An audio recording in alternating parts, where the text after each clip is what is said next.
Alrighty, so in this module, it's going to be just a basic SSRF against a local server. So let's see what this thing's all about. It says this lab has a stock check feature which fetches data from an internal system. So we have to change the stock check URL to access the admin panel. So let's go ahead and access the lab.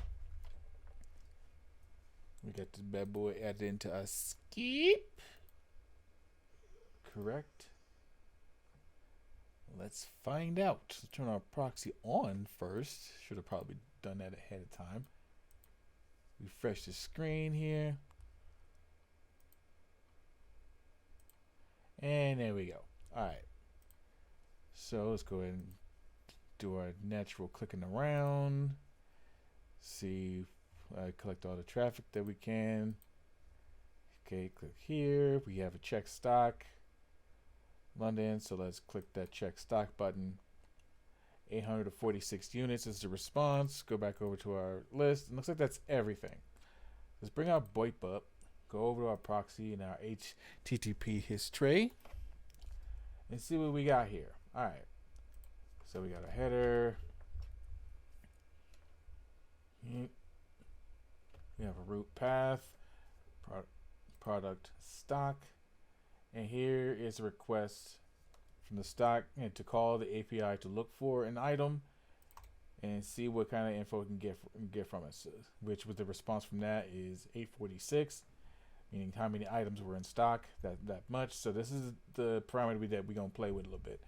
Let's go down and back here and look at these, just so we can get like an idea of what happened throughout the whole process of checking the stock and getting that return letter. So not return letter, but that return response. So here, basically saying it's calling this JS, and it's basically set to add this header. And I don't read JS. I'm trying to learn it, so I'm trying to make sure that this is part of my process of looking at stuff here. So, okay, we have stock check JS file. So we have an element called stock check form. Submit to it. Check stock, where it checks the method to use, the path to where it is, and the data that it gathers. Okay. Okay, gonna fetch window content type, so put the response in the window. If there's an error message, if not,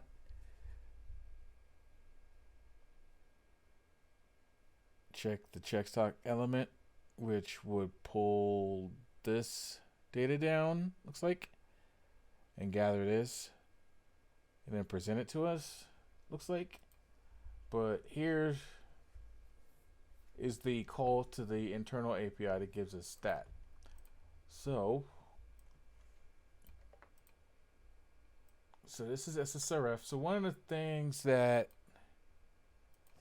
we can use to test, actually there's two, and I'll bring up both.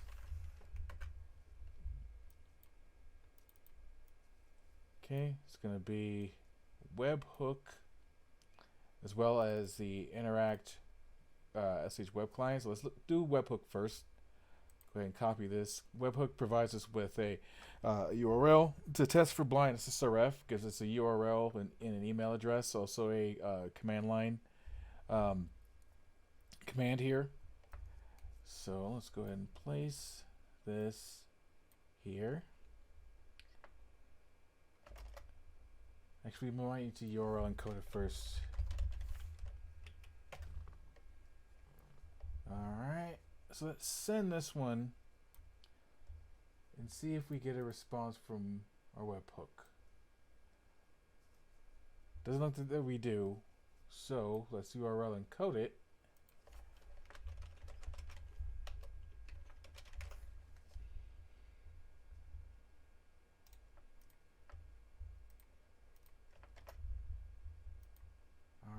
So for that, I'm going to use this URL encoder here. I'm going to copy that response. I'm going to put this here now. I'm going to send it again. Looks like that we got a 500 internal server error, so that didn't work. Next, I'm going to take this. And that is from the interact sh. Basically, just take this and just click here. It'll copy that URL there. Let's send that. So we got another internal server error here. Okay, no big deal. But this is local. And if we look at the lab again, for what it tells us to do, is access this path here.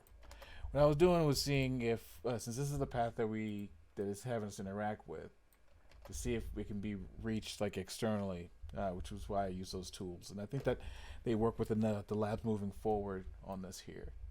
So we get a 200 OK.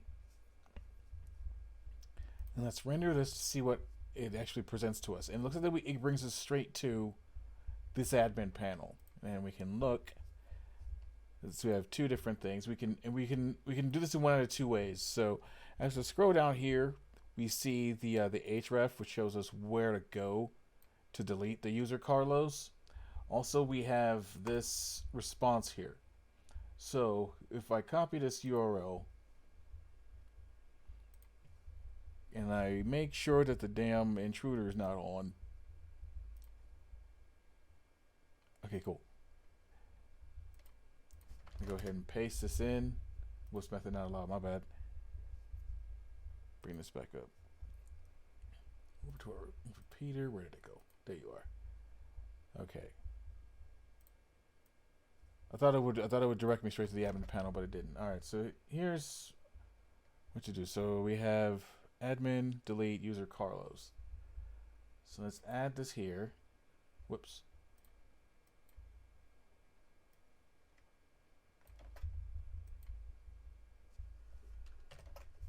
Whoops. Damn, why did I put it in twice? My bad.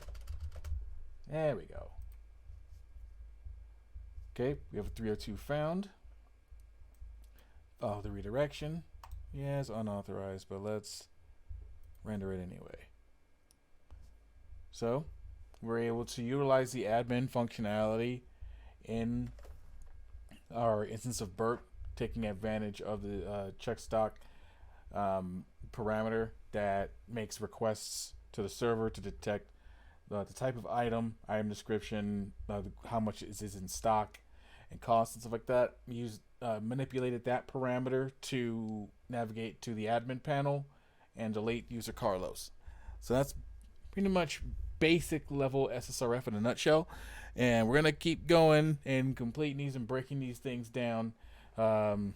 And things of that nature. So this was definitely fun. Thank you for stopping by my channel. If you like this content, over here, hit the like, share, and subscribe. Stay updated on future content. I'm Shy Ronan, and I am out. Peace. Alright, so in this module, we're going to be going over SSRF, Server-Side Real Funky Lag. Sorry, meant Server-Side Request Forgery. My bad. Let's see what it's about. Now, SSRF is essentially a way of getting an application to make requests from the target server and not from the client, aka us. With this, we could potentially enumerate a target's internal network or dig for files. Now, our objective when we're testing is to get our target to communicate outside of his current scope. Meaning, if I send a URL that's from a third party, would we get a response? This is the key thing to know. So if we see a parameter that accepts a URL, can we get it to reach another host other than its own internal network? So what are the types? Let's find out. We have attacks against the server itself. This is making the application send a request on behalf of itself via the loopback address. So either localhost 127.0.0.1 or 127.1. Those are the types that we can use to represent the local host. So think of it as like a command prompt, but with the URL. So this makes our overall prompt resemble the following. So and with this path here, we have our vulnerable parameter, and it equals the local host. Now, what on the local host do we want to look for? And like in these paths here are what we are trying to tell the system to give to us. So we could do the exact same thing when it comes to ports, except we use a colon to represent like the port number, or include the port number, and see what response that we get.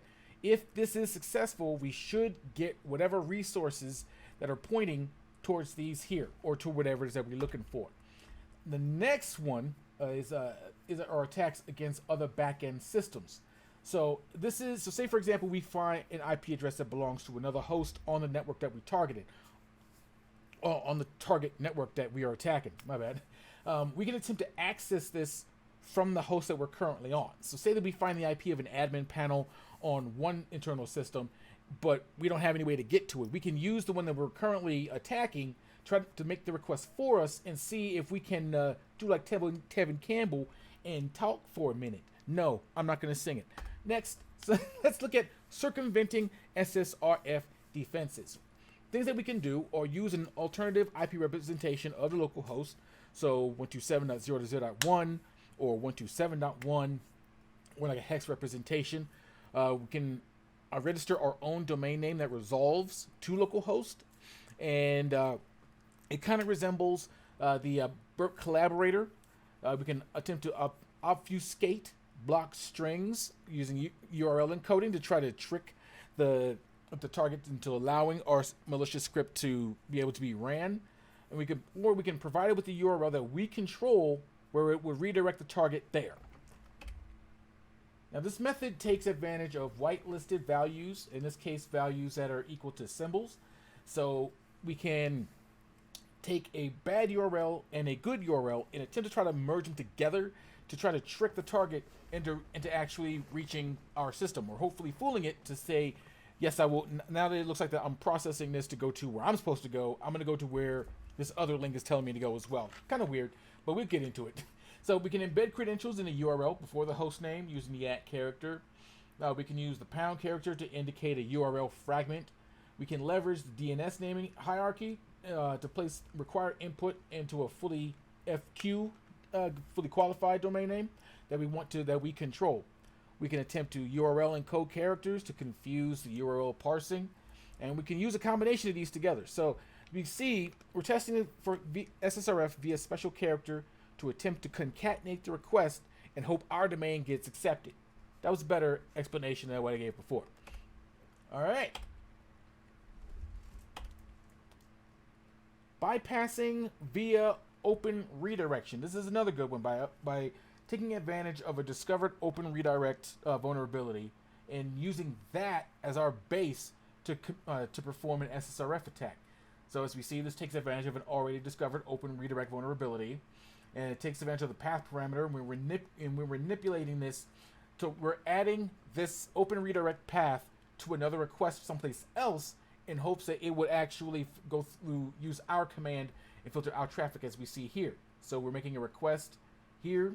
We're adding that path parameter for our open redirect and hoping that it connects to this target here. Lab time. We'll see you in the next video.